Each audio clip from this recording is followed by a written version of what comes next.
Thanks, Mark, for organizing the conference and making me the man standing between the audience and lunch. And I think that I have. Can I just use down there? Yeah.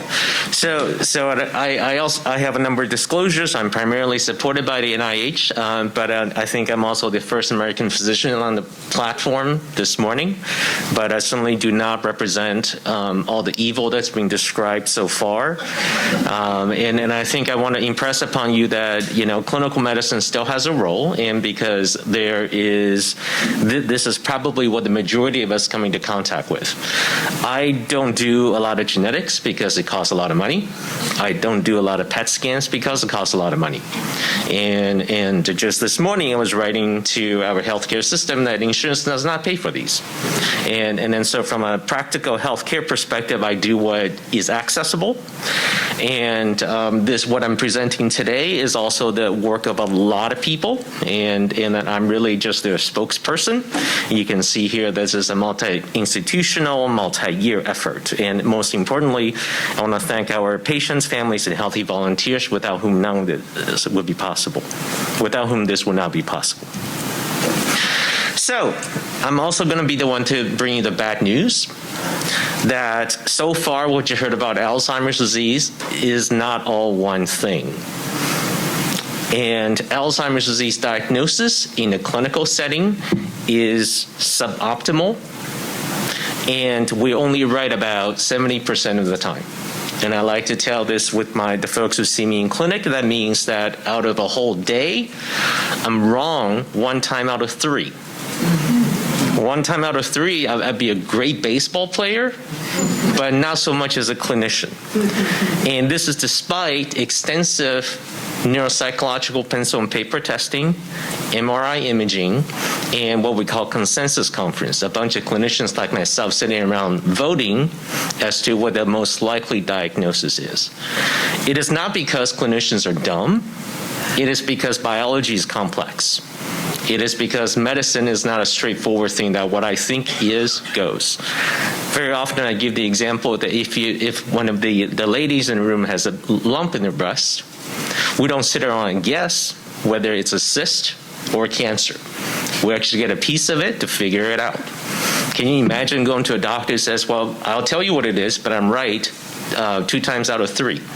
So if you may have cancer, but 1 time out of 3, I'm actually all right. And what is this translating to? If you look at the estimates from Alzheimer's Association and other places, that means about 2 million Americans are walking around with the wrong diagnosis. That's more than some other neurological diseases. And this is a huge public health problem. And how we try to overcome this is with objective etiologic or mechanistic biomarkers. What are biomarkers? Biomarkers are tests we use to identify the underlying biology of the disease. And in Alzheimer's disease, it's plaques, tangles, neuron brain cell loss, and inflammation. And it's important that biomarkers, to make this point, that they reflect the underlying biology, not how someone feels, not how someone performs on testing. And it can be objectively measured, so taking away the subjectivity of the interpretation. And there are many, many different classes of biomarkers. And I'm going to focus today on the diagnostic biomarkers, and because that's where I identified some of the biggest problems 10, 15 years ago.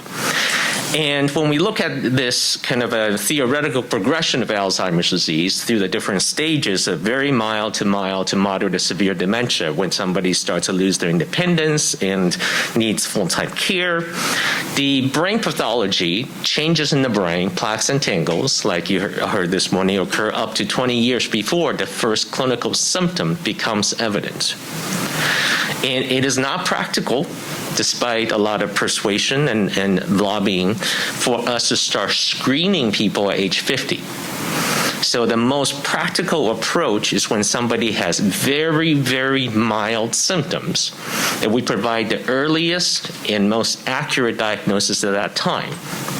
And the goal is that if we can apply a disease-modifying therapy at that time, we can change the trajectory of the disease. I think that the goal by 2025 is to achieve this. Some would say we're there, others say we're not. But we're not going to cure this disease over the next 5 to 10 years. But what we're hoping to do is extend the mild phase to improve the independence. And what I'm going to talk to you about was inspired really by a clinical problem. I trained at Penn in Philadelphia. And I also took my first job in Atlanta. And we started noticing that when we examined the cerebrospinal fluid proteins for Alzheimer's disease, they were different between African Americans and whites. And we couldn't exactly pinpoint how, so we went to the national flagship study, the Alzheimer's Disease Neuroimaging Initiative, which collected spinal fluid from across the country. And we looked through the table, and as Dr. Bird pointed out earlier, we couldn't find the race factor. It was not reported. And we got permission, we dug deeper, we got into the data, and we found that there were a total of 9 African Americans in Athens with spinal fluid samples. And as a junior person collecting spinal fluid at Emory, we had already accumulated 16 just within a year. So 9 was really potentially due to lack of trying. So knowing that we could not rely on a national study to do this, we conducted a local study and funded by the NIH, supported by ADNI leadership, recognizing that recruitment was an issue. The first question we had to overcome, and it may have been alluded to earlier today, is why did African Americans not participate in the studies, in the spinal fluid studies? And the academics kept telling us it was Tuskegee, it was Henrietta Lacks. When we asked the participants, everyday people, they said we were never asked. They said we were never asked. And then we actually documented the reason why they said no. Only one person mentioned Tuskegee. And this was in Georgia. And we have since replicated this finding in Alabama, where Tuskegee happened, as well as in Pennsylvania and Missouri. And most recently, we have validated this in New Jersey. So not being asked is a bigger reason than historical wrongs for non-participation. It's not that they refused. They were never invited. And again, to my colleagues, to my respected colleagues, were to demonstrate that, it was safe, even though this procedure had been done to many, many people in the country already, and in the people who completed the WashU LP survey, we showed that the experiences between the two groups was very similar, and there was no technical reason why they did not participate more in this type of research. But importantly, we confirmed in some ways our earlier findings, which is that 2 of the 3 main diagnostic biomarkers for Alzheimer's disease developed primarily using a mostly white population did not translate readily to an African American population. That the plaque markers are the same, but the tangle proteins were different in levels. Now, I can say here that we were accused of biological racism by many, but the issue here is that we're not saying they're different. We're saying the averages are different. So there's significant overlap between the two groups. There are probably genetic or other factors that drive the group-based average differences. But this difference is significant enough to cause a systematic underdiagnosis of Alzheimer's disease in African Americans in the clinical settings. And that's a huge problem. And as biomarkers are being pushed forward as the way to diagnose disease, we don't want to get into a situation where I'm wrong again 1 time out of 3 using something that I thought was better. And we've now validated this finding to the middle life cohort. We have confirmed this finding in an early life cohort, people in their 20s. And our colleagues in St. Louis have confirmed these findings. So these findings have been now held up through multiple rounds of testing. And we believe that this is not just a simple measurement issue, that this actually means that different biological pathways are being activated in different ways. And what we're showing you here is that when white Americans go from normal cognition to mild cognition to Alzheimer's disease, their brain becomes more inflamed. And the African Americans' brains also become more inflamed, but they achieve the same outcome through different means. And then so if we want to intervene on one of these, we have to be more specific in knowing what the means is. And we're able to confirm this even in the post-mortem tissues in people who donated their brains after they passed away.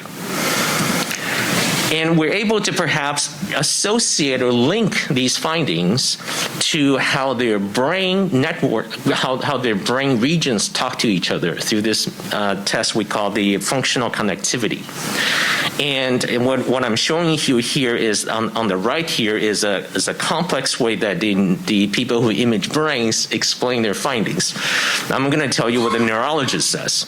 And then so in the plaque associated pathways, the protein that was the same in the spinal fluid, the connectivity patterns are the same. In the tangle-associated brain pathways, the tangle is made out of the proteins that differ in the spinal fluid levels, that the brain connectivity is different in the setting of Alzheimer's disease. That Alzheimer's disease modified this connectivity according to something that differs between Black and white Americans. We don't know what it is, but we're in the process of finding out. How do we look at some of these differences responsibly and thoroughly? And then we go back to the National Institute on Aging Health Disparities Framework, and this was authored by Dr. Carl Hill, who I believe will be joining us later. I have not seen him yet. And there are many, many things that we can look at in terms of different environmental exposures and different health behaviors, whether they're genetic factors, whether they are other biological factors. But I want to point out the importance of the comorbidities of other biological events happening in a person. Well, so far we've heard a lot about blood biomarkers today, and I don't think the challenges we've come across can be overcome by the blood biomarkers because of this. This is work from our colleagues at the Mayo Clinic that showed that blood biomarkers for Alzheimer's disease are increased, and it represents a false positive by strokes, heart attacks, and kidney disease. So if we use this test in a population that has a higher risk for stroke, heart attack, and kidney disease, we're going to encounter the opposite problem of overdiagnosing Alzheimer's disease instead of getting more closer to accurate diagnosis. So a lot of what I've said so far starts to sound like COVID testing, doesn't it? You know, false positive, false negatives, and so I don't think the blood test is ready for prime time. And then I think from the diagnosis perspective, we still need to rely on spinal fluid with a more expensive PET if someone is interested in one of the newer agents for Alzheimer's disease therapy. When I first came to Rutgers 3 years ago now, I think that people kept telling me that Rutgers, New Jersey is the second most diverse state in the country. I just came from Georgia. What do you mean New Jersey is the second most diverse? It turned out that New Jersey is the second most diverse in a multiracial sense. In that if you randomly sample 4 people, each of them will have a different race ethnicity. And it only trails Hawaii in that.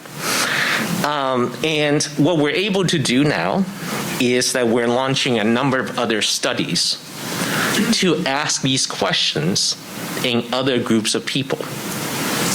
And simply because America's changing, many people don't just check that one box on the OSMB, ethnicity, race form. My children check 2 boxes, and neither one of them is other. And our vice president checks 2 boxes, and neither one of them is other. And so we're assessing whether some of the changes are present in Chinese population. We're assessing whether this happens in South Asian population. We're launching a New Jersey population cohort study, which is a community-based sampling. But again, I will tell you right now that there's bias in random sampling because people who are working are not there when you knock on the door. So just because there's intention in randomness doesn't mean that the outcome is random. And then finally, we're going to try to overcome this diagnostic issue that I've identified earlier in the spinal fluid through the African American AD Biomarker Initiative, which we will involve PET and will also involve spinal fluid. So with that, I'm going to close before my time is officially up, and I'll take a few questions, and I'm happy to take questions during lunch because I know that that's important. Great. Thank you. We do have time for some questions, and we have actually now a microphone for audience members, so I won't be scolding people to project anymore for the later people.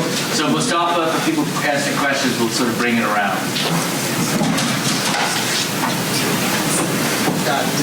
No, just turn it off. Okay. Turn it off. I actually have 3 questions. I'm going to ask them all in one time.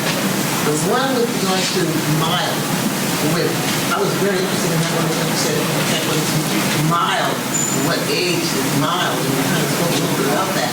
And so that we can start doing something about it on mild. And also, excuse me, does the spinal fluid test first? And the third one is, I heard and I read that inflammation is the beginning of all disease. Is inflammation a factor in contracting Alzheimer's? I can give an hour talk on each of those questions. So the first, mild is not age-based, mild is on symptom-based, and then so depending on when someone develops symptoms of cognitive impairment, the degree to which it impacts how one answers questions, functions daily, helps us determine whether someone is very mild, or more than that. Number 2 is, I already forgot. Does spinal fluid hurt? So does a blood draw hurt? Well, so it's, and again, I think if you, depends on who you ask. And like every procedure, and I would encourage you to only participate in studies where there are skilled people doing the test.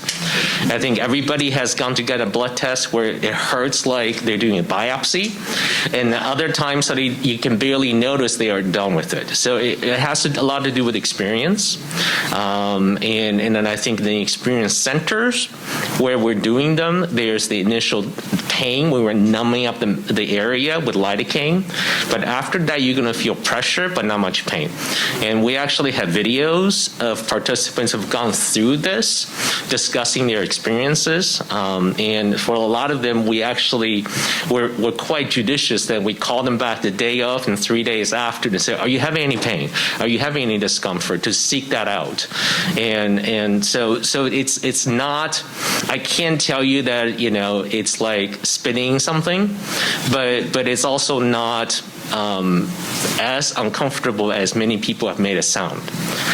And I think I like to remind my patients that, we're talking about a terminal illness. We're not talking about whether someone has a risk factor for something. Alzheimer's disease is a terminal illness, and you want to get a right diagnosis. And then number 3 is inflammation. Inflammation is not an A or nay type of phenomenon. There's good inflammation, there's bad inflammation, there's side-switching inflammation, depending on the setting, depending on what else is going on. So as we age, we become more inflamed, but not uniformly. That's a phenomenon called inflammaging. And inflammaging, again, is good for certain parts of life and not so good for other parts of life. And then so I don't think we necessarily know we can make a blanket statement that avoid inflammation or get a lot of inflammation. But again, I think repeated I think it's almost like what the pediatricians told us when we're new parents. You don't need to make them eat dirt, but also don't keep them in vacuum. They need to be exposed to the life experiences, but then again, avoid repeated infections, repeated illnesses, and injuries. Okay, we have one, Michelle, and I think we're going to try the microphone one more time. Okay, great. Hi, I'm Michelle Papka. So just a comment about the blood biomarkers, and I agree, and most epidemiologists agree that the blood biomarkers are not ready to be used in a primary care setting. In the context of memory assessment in a memory clinic, they're actually much more accurate in helping to determine who may have biological markers for Alzheimer's disease. And I think it's important to continue with the research of the blood biomarkers because we're talking here a lot about access, and most people will not have access to get CSF analysis or amyloid PET scans or tau PET scans. So I don't think we want to write off the blood biomarkers. I think we need more research and more participation of diverse populations to help us develop the blood biomarkers better. Well, I think we need to have full disclosure, right, on the blood biomarkers. The blood biomarkers are used as a screening tool, so those who screen positive will go on to CSF or PET. Yes. So just because someone has a blood biomarker does not mean they no longer need one of the others. Correct. So again, I think we need to be. I think that I find many of my blood colleagues not fully transparent in that regard, in that just because you have a blood test doesn't mean that you don't need to have the others. And for those who screen negative on a blood test, it doesn't mean you don't have Alzheimer's disease because you only pick up about 50% of them. So the blood test is for the purpose of clinical trial enrichment, to find the people to put into a study. It is not for clinical purposes of providing the person with the information whether they have Alzheimer's disease or not. Yeah, correct. Yeah. And the more data we have on that, the more likely we may be able to use blood biomarkers in a clinic. Okay. Thank you very much. We need to wrap up. We have lunch now.